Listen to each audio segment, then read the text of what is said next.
And Musto0063 back to continue on with the Mega Man 10 Let's Play Perfect Run series. Just 2 Robot Masters left, both of which are going to be potential buggers to Perfect Run. So let's just go off the lesser of two evils, and that's Sheep Man. Very peculiar level, this one. But on a casual playthrough, I actually really like it. We start off by encountering some evil mouse cursors, more on those when we see them for a bit longer, and with the immediate introduction of the stage's main gimmick. These colour blocks disappear a few seconds after being stepped on, and yes, they sometimes have spikes on them too. A one-up puzzle here that's pretty easy. Just avoid stepping on the lower set of red blocks initially, and you'll be able to collect the one-up before it falls onto the spikes. Now, these totem pole enemies can be a little annoying if they fire their sonic waves at you, unless you know you're in a safe spot, so either take them out quickly, or you can step on them to get by, if you'd rather. These bizarre floating heads are harmless enough for now, but will soon become more of a threat later. And although you can take things slowly for this block section, you're better off just going for it. You'll avoid the first shield attacker and any of the spike pits. After the second shield attacker is the stage's secondary gimmick, these power generating treadmills. Run on the spot to power the platforms, then hurry across them before the energy fully drains and they drop. The longer you spend on the treadmill, up to a full charge, the longer you'll be able to spend on the platforms. More block sections. Thanks to the spikes on the red set, we'll need to clear the path from above, but it's hardly a chore. This Octobolt mid-boss, on the other hand, is. You need to run on the treadmill to power the bulb, then get to the highest platforms and attack.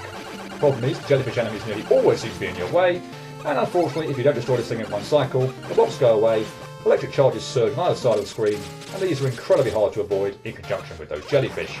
And oh yay, I love it when I only have one shot left. Anyway, this screen is Totem Pole City. The first two, I'd just suggest killing the leftmost one, then weighing down the second to get by rather than attacking it from the left-hand side. Kill all the other ones you encounter, and fully charge this set of platforms from the first treadmill. Otherwise, you're going to need to use the second one to progress, and with totem poles around, that's going to be a bit awkward. Right, these floating heads actually have somewhere to go this time. They land in these contraptions on the floor and transform, so take them out quickly. And you pretty much need a full charge on this platform to be able to make it in time, so don't skip on the treadmill. And of course, watch out for re-scroll enemies.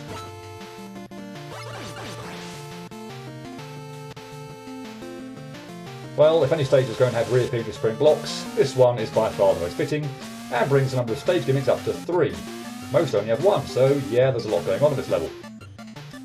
A couple of totem poles that you should take your time with, or not. Wow, that was bad. And past them is the customary lengthier reoccurring disappearing block puzzle. As always, familiarity is bound to help, but best thing you can probably do is try to stay as high as possible. Ultimately, the further away you can be from the pits, spikes and enemies, the better.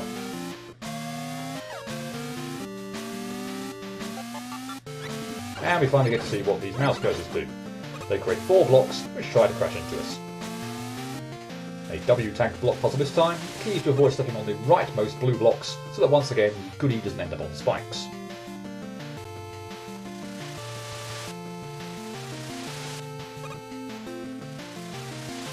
Like so.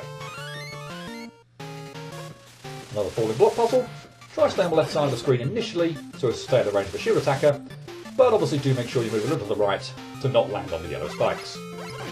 And that brings us to the last screen, a mouse cursor ambush. Shoot the blocks, and then the cursors as quickly as possible. This time, unlike before, there is no good hiding spot. Sheep Man is another one of those drawn out fights because he spends so much of it completely out of range. His main move is to jump to the ceiling, morph into 4 clouds that scatter themselves across the room, completely at random, and then fire lining down the ground. You ideally want to aim for the spot that will place you the furthest away from most of the clouds that you can, as the lightning shocks a fairly large part of the ground. However, this is often very difficult to do. You have so little time once all 4 clouds are moved to their positions to reach this spot, so sometimes you just have to pick a safe-ish spot not directly under any of the clouds, and be prepared to jump to avoid the ground shocks. Sheep Man, incidentally, is always hiding in the 4th cloud to move. He'll drop down and send an additional shock all the way across the ground, so you'll have to jump that. But this further adds to the difficulty, as ideally you want to be a fair distance away from the 4th moving cloud, as that will be Sheep Man, but not if that's going to put you in harm's way of the other 3 clouds. Confused yet? I know I was when I tried to script out this explanation. Oh, he may also send out one or two patterns of oscillating sparks towards you when he's on the ground, so something else to worry about too.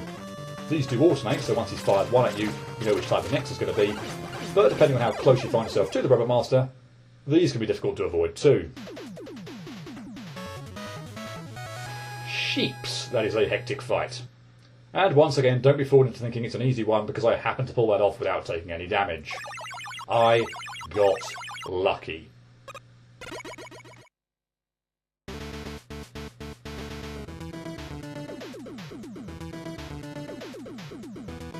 For beating Sheepman, we obtained Thunderwall.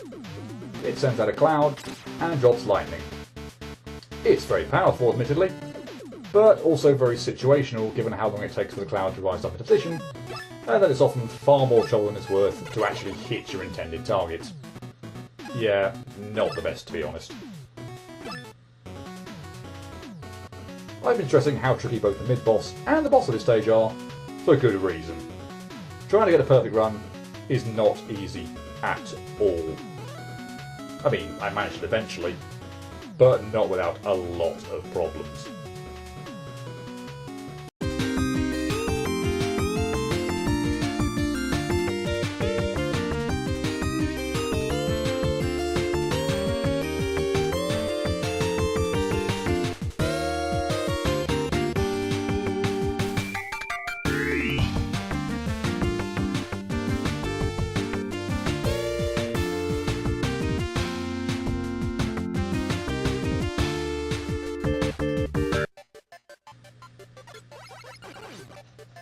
Don't be sheepish. Come on in and enjoy the perfect run. All in all, this level, apart from two specific areas, is actually pretty fine. And I'm pleased to report that I had no outtakes until the mid-boss, so yay for that. And thankfully that also affords me time, before we get to the mid-boss, to apologise for the recording quality at the beginning of the mid-boss of this run. I was recording all these perfect runs onto VHS cassette tapes, back in the day, and wouldn't you know it, the tape clearly had a kink in it or something, and it's extremely noticeable. I think it's still clear enough that this is all one complete run and I haven't cheated or doctored the footage or anything. I mean, if I was gonna cheat, I certainly wouldn't splice together recordings as at the start of the mid-boss, especially if it didn't mess up at all getting to that point in the level. But nonetheless, I promise you this was all one complete run, and again, I apologise for the quality of this particular VHS cassette. I only wish the game would apologise to me for this light bulb mid-boss. Ugh, this thing is annoying. This ends up being a one-cycle deal for me. If I don't take it out before it shoots electricity down the wires, I'm stuffed. But that requires some very careful manipulation of the jellyfish things, and some quick shooting when you finally get up to the light bulb's height. Nearly a double-digit number of failures here. And one outtake there, just completely misremembered how tall that totem pole enemy was. Didn't attack it anywhere near fast enough, and got whacked with a sonic wave. You can probably imagine how happy I was with that particular mess up, coming barely 10 seconds after beating the light bulb. But no trouble whatsoever with the powered up platform sections, either this screen or the previous one.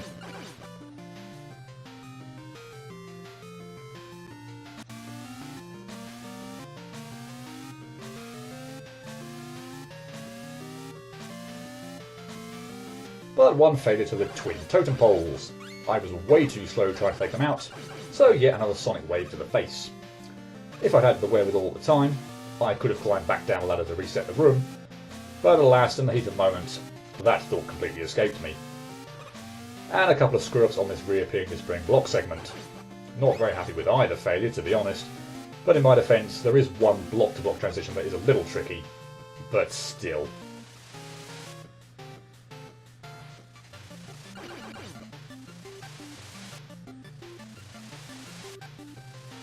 And a wonderful 4 outtakes on the last screen before the boss. Always a delightful time to have your run ended. These sodding twin mouse cursors, shoot at them and their blocks quickly and accurately, or you'll be very sorry.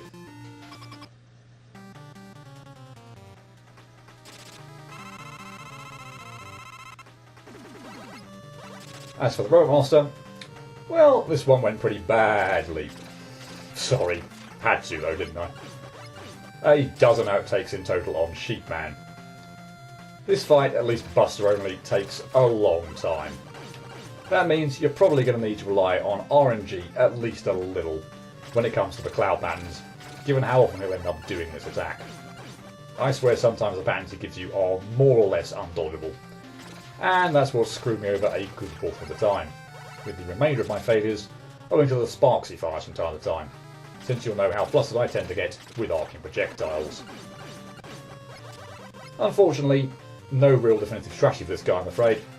His cloud patterns, and where he'll drop to the ground too, look very random.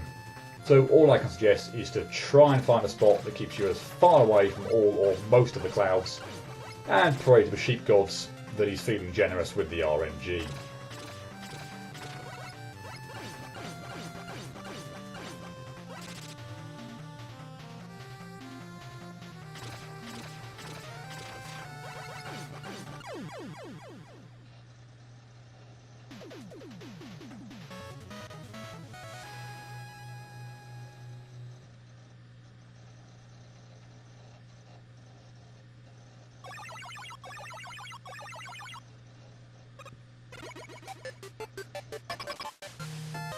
So again, before the difficulty analysis, let's take a look at the harder version of the Sheepman fight. And in case you were wondering, yes, this is much, much harder. You hopefully realised from that first attack that everything happens much quicker. As well as that now, the first lightning strike also sends a shock all the way along the floor.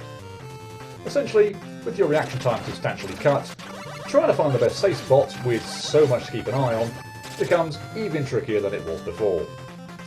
He also now sends shockwaves along the floor every time he hops at the bottom of the screen, so that's something else to think about, and can easily catch you off guard. Yeah, this battle is just plain nasty, and honestly, I think you're going to need a large dose of luck with the cloud patterns to have anything resembling a decent fight here.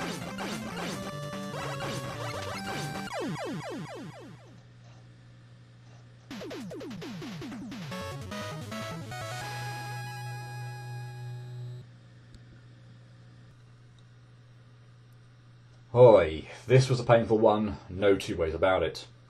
Not only do I have huge problems with the Robot Master, but the stage isn't straightforward at all. Annoying mouse cursor enemies, reappearing the spring blocks, and a hugely irritating mid-boss, just to name a few things. Also, VHS cassette annoyance. Again, apologies for that. Frankly, if it had occurred on Blade Man, for example, I may very well have redone another perfect run. But Sheepman, I didn't think the tape malfunction obscured enough of the run to justify having to do this particularly irritating stage again. It took me 1 hour and 40 minutes to eventually get a perfect run on this stage, and in that time I accumulated a total of 29 outtakes, 12 of which were to Sheepman. There's actually quite a lot I like about this level. I'm serious. I think the colour blocks that disappear when you step on them are a really nice gimmick, as are the conveyor belts you have to run on to power up the associated platforms. On top of this, while reappearing and disappearing blocks would usually freak most players out, once again, I don't mind them. Unfortunately, there are just a few specific moments that are very difficult to emerge unscathed from, and they make replaying this level over and over again a chore. I'll leave aside general clumsiness on the level, things like messing up on reappearing and disappearing block puzzles, or jumping into the echo waves from the Toadpole enemies, because these feel like par for the course. Instead, I'll focus on two specific screens, the one with the light bulb mid-boss, and the final screen with the twin mouse cursors. First, the mid-boss. God, I hate this thing. You have to run on the conveyor belts to power the blocks you need to stand on so you can attack the bulb. But it sends out these annoying jellyfish-type enemies at the same time, which can prevent you from getting up to said blocks and taking out the bulb quickly. And frankly, if I don't take this thing out at the first available opportunity, I'm pretty much stuffed. If the power to the bulb is lost, then it shoots those electric shocks down the tubing or wires at the bottom of the screen, and I'm not sure whether I've ever managed to dodge those things without resorting to rush coil or wheel cutter. So basically, on an attempted perfect run, I have one shot at this and one shot only. And if the jellyfish run cooperative, it's lights out. And if that pun wasn't bad enough, how's this? This thing can go screw itself. Second, the twin mouse cursors on the final screen. Okay, maybe they're not that bad, but you still have to take out the little blocks that aim in your direction, it seems bloody quickly, or you'll come up against a block wall you can't possibly dodge.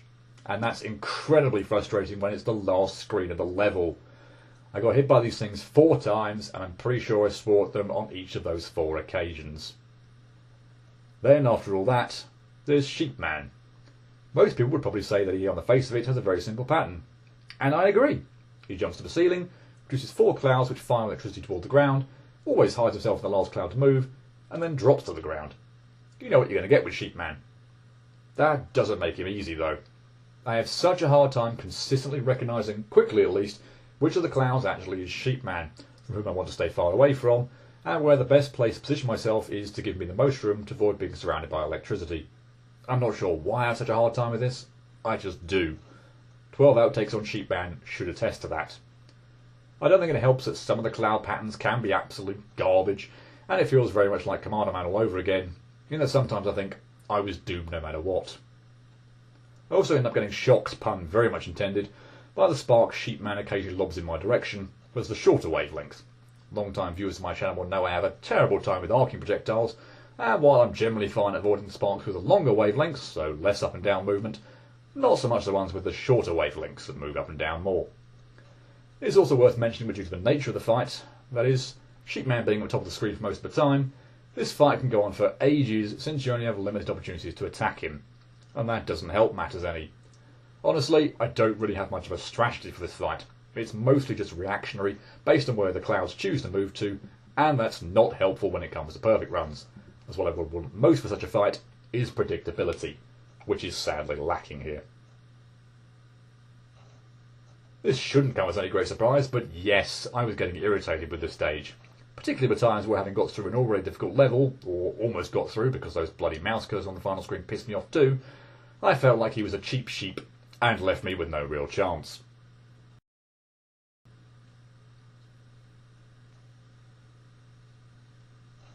So I give Sheepman a 7 out of 10.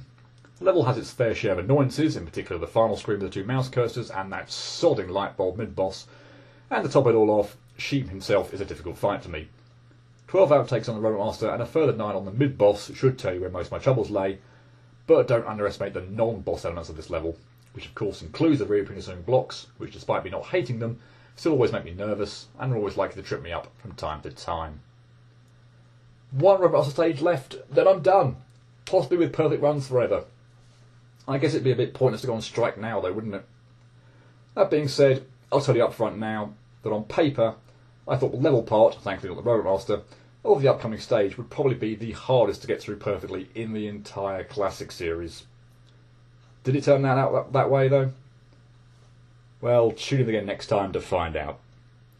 See ya.